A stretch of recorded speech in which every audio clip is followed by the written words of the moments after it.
Assalamualaikum warahmatullahi wabarakatuh. Selamat pagi rekan-rekan mahasiswa Universitas Mamulang yang berbahagia.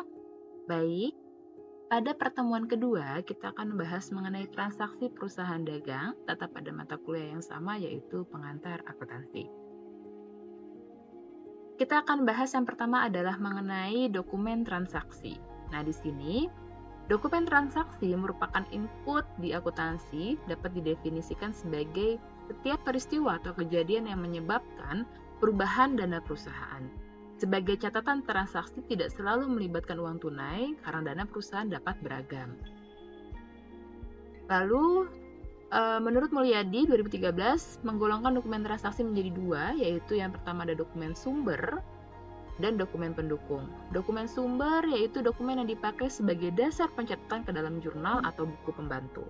Sementara dokumen pendukung adalah dokumen yang melampiri dokumen sumber sebagai bukti sahihnya transaksi yang direkam dalam dokumen sumber. Nah, ini contohnya yaitu ada nota kontan, ya. Nota kontan di mana dalam nota kontan tersebut kita bisa mengetahui jenis barang, kemudian kuantitas barang yang dijual, lalu harga satuan, serta totalnya ya, jumlahnya.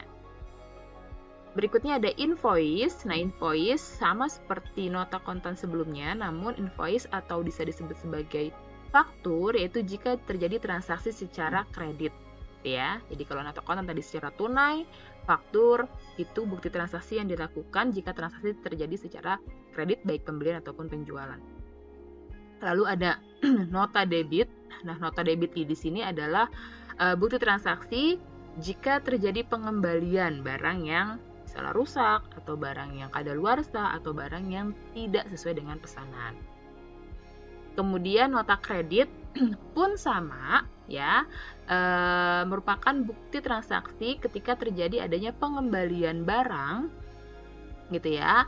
Nah, di sini kalau nota kredit adalah bukti adanya pengembalian barang akibat adanya transaksi penjualan. Kalau tadi nota debit jika ada transaksi pembelian.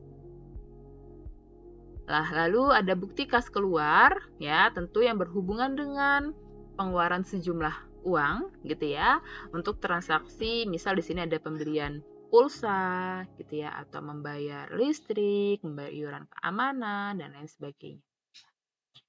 Lalu bukti kas masuk. Nah, berarti bukti transaksi jika terjadi adanya penerimaan kas. Contoh ada penerimaan angsuran, pelunasan piutang. Nah, itu bentuknya adalah bukti kas masuk. Nah, teman-teman, tentu penting untuk memahami apa yang dimaksud dengan saldo normal akun ya, atau saldo normal rekening pada perusahaan dagang. Kenapa? Karena pada perusahaan dagang tentu ada akun-akun yang baru, bisa dikatakan demikian ya, yang belum pernah teman-teman ketahui ketika masuk ke dalam pengantar akuntansi 1, yaitu pada perusahaan jasa. Nah, di sini akun-akun tambahannya seperti ada akun pembelian, akun persediaan, retur pembelian, potongan pembelian, sales, harga pokok penjualan, lalu ada potongan penjualan, sales return, beban kirim gitu ya. Nah, yang pada masing-masing akun memiliki saldo normal yang berbeda-beda. Nah, contoh di sini purchase. Purchase memiliki saldo normal pada posisi debit, inventory pada posisi debit, purchase return, purchase discount, sales memiliki saldo normal pada posisi kredit, cost of goods sold, sales discount, sales return, freight in, freight out masuk pada debit atau memiliki saldo normal pada posisi debit. Nah, analisis transaksi perusahaan dagang. Nah, kita akan mencoba untuk menganalisis yang terjadi pada transaksi perusahaan dagang. Di mana contoh di sini transaksi setoran modal. Pada setoran modal ada bukti ya, biasanya kalau setoran modal itu kaitannya dengan pemilik. Pemilik menyetorkan sejumlah uang gitu ya untuk usahanya. Nah, di sini ada yang namanya bukti pernyataan setoran modal.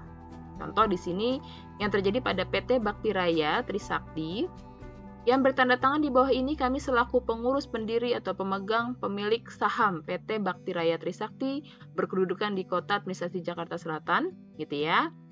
Yang anggaran dasar pendirian dimuat dalam akte. Nah, ini harus jelas nih, aktenya pendirian nih bagaimana, tanggal berapa, gitu ya.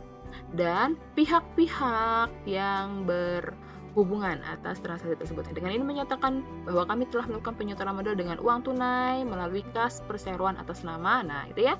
Di sini ada Nona Lisa Mukhlisyah selaku pemegang atau pemilik sejumlah ya modalnya, tertulis berapa modalnya. Lalu ada Tuan Naja Atkia Ramadhani selaku pemegang atau pemilik sejumlah. Nah, jumlah modalnya tertera. Ya, demikian surat pembayaran bukti setoran modal ini yang sebenar-benar. Nah, ini contoh ya, contoh bukti setoran modal. Jika memang kepemilikan perusahaannya sudah dalam bentuk PT, dia bisa berupa saham gitu ya.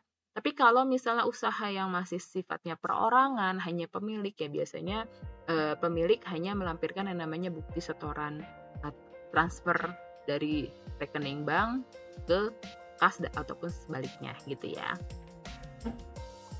Berikutnya adalah transaksi meminjam uang. Transaksi meminjam uang berarti di sini adalah bukti transaksinya yaitu dari bukti bank masuk ya, adanya pencairan dana dari bank mana gitu ya, oleh siapa. Lalu pembelian atau penjualan kredit, nah itu bukti transaksinya adalah berupa invoice ya atau tadi faktur. Tinggal dilihat kepada siapa pihak yang berkaitan. Kemudian jangka waktunya, jatuh temponya. Nah ini tertera biasanya ya. Jika ada syarat kreditnya seperti apa. Nah kemudian berapa banyak kuantitasnya serta totalnya. Nah itu yang akan dicatat, berarti adanya penambahan terhadap persediaan gitu ya. Jika terjadi transaksi penjualan, contoh ada persediaan bertambah, kemudian piutang juga bertambah. Persediaan berkurang, piutang berkurang jika transaksi penjualan. Tapi kalau transaksi pembelian berarti persediaan bertambah, utang bertambah, ya. Oke, lalu ada nota debit, berarti di sini jika terjadi adanya retur pembelian ya, pengembalian barang oleh misalnya perusahaan yang beli kepada vendor, barang dikembalikan berarti dalam bentuk nota debit. Retur penjualan berarti kebalikannya ya. Misalnya kita menerima pengembalian barang dari customer kepada perusahaan, maka dicatat sebagai adanya pengembalian barang. Lalu pelunasan piutang, berarti di sini buktinya adalah bukti transaksinya adalah bukti penerimaan kas.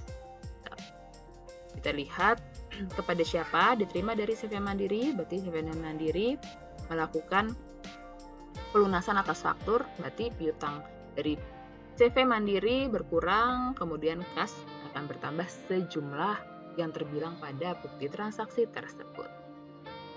Lalu ada pelunasan utang, berarti kebalikannya ya, bukti pengeluaran kas berarti sejumlah uang perusahaan akan berkurang, ya, kas berkurang, utang berkurang. Lalu pembayaran gaji, nah buktinya adalah bukti pengeluaran kas, sejumlah gaji yang dibayarkan, sejumlah yang terbilang, maka beban gaji bertambah, kas berkurang. Oke, sekian pembahasan mengenai materi yang kedua ya, transaksi yang terjadi pada perusahaan dagang. Pada materi berikutnya kita akan lebih detail lagi membahas terkait metode periodik dan metode perpetual yang dilakukan pada akuntansi perusahaan dagang. Cukup sekian dari saya, kurang lebihnya mohon maaf. Assalamualaikum warahmatullahi wabarakatuh.